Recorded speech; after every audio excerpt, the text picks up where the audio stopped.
बिहार विधानसभा चुनाव जैसे जैसे नजदीक आते जा रहा है, वैसे वैसे राजा ज्ञानी एनडीए के अंदर की बगावत और नाराजगी खुलकर सामने आने लगी है। जहां एक तरफ विपक्ष महागठबंधन रणनीति तय करने में जुटा हुआ है, वहीं एनडीए अपने ही नेताओं से जूझ रहा है। टिकट कटने से नाराज कई दिग्गज अब निर्दलीय मैदान में उतर चुके हैं, जिससे एनडीए उम्मीदवारों के लिए मुकाबला और भी ज्यादा कठिन हो गया है। एक तरफ सहयोगी दलों ने अपने अपने स्टार प्रचारकों की फौज भी बिहार भेजने की तैयारी में लगा दी है। तो आज हम बताएंगे आपको कि कैसे बिहार की सियासत में अपनों की बगावत एनडीए की सबसे बड़ी चुनौती बन गई है। चलिए सबसे पहले बात करते हैं राष्ट्रवादी कांग्रेस पार्टी।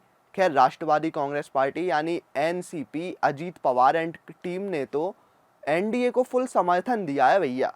बिहार में जो एनडीए गठबंधन की सहयोगी पार्टी भी है, एनसीपी ने हाल ही में 20 स्टार प्रचारकों की सूची जारी की है, जिनमें सबसे ऊपर है पार्टी के राष्ट्रीय अध्यक्ष और महाराष्ट्र के उप मुख्यमंत्री अजीत पवार, और उनके साथ होंगे राष्ट्रीय कार्यकारी अध्यक्ष प्रफुल्ल पटेल।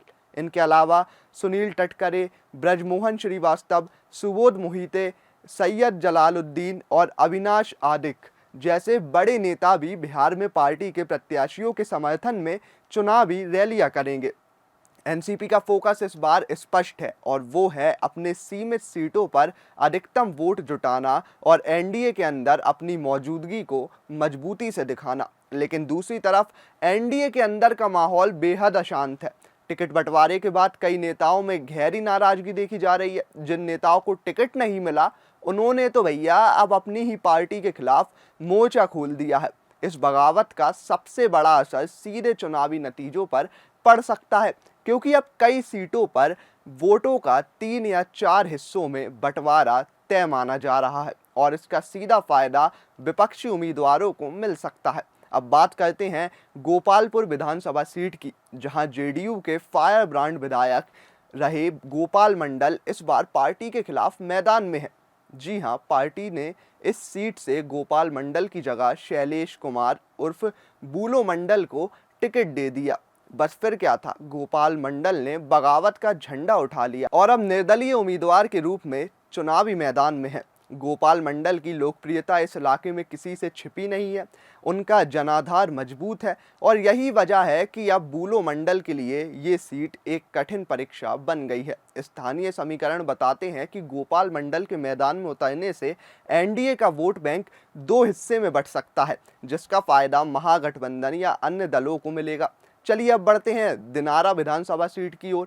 ये सीट इस बार राष्ट्रीय लोक मोर्चा के खाते में गई है, जो एनडीए का ही एक सहयोगी दल है और इसके मुखिया हैं उपेंद्र कुशवाहा।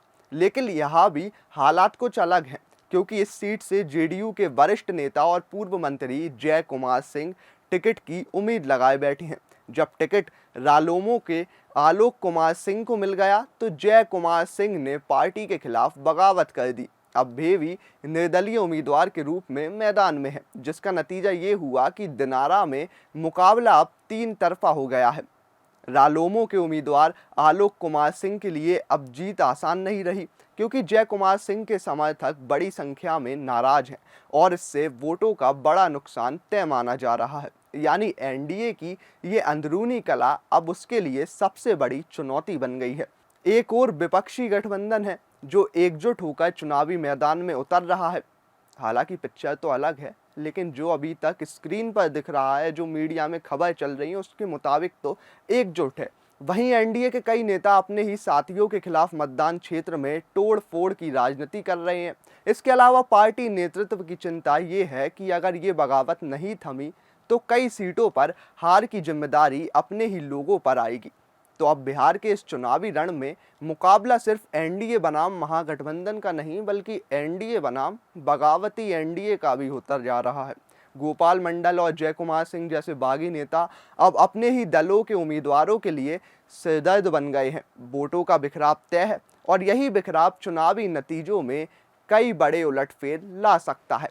अब देखना ये होगा कि कैसे एनडीए इस पूरे सिनेरियो को अपने पक्ष में ला पाती है। वीडियो अच्छा लगा हो तो लाइक कीजिए, शेयर कीजिए और कमेंट बॉक्स में हमें ज़रूर बताइए।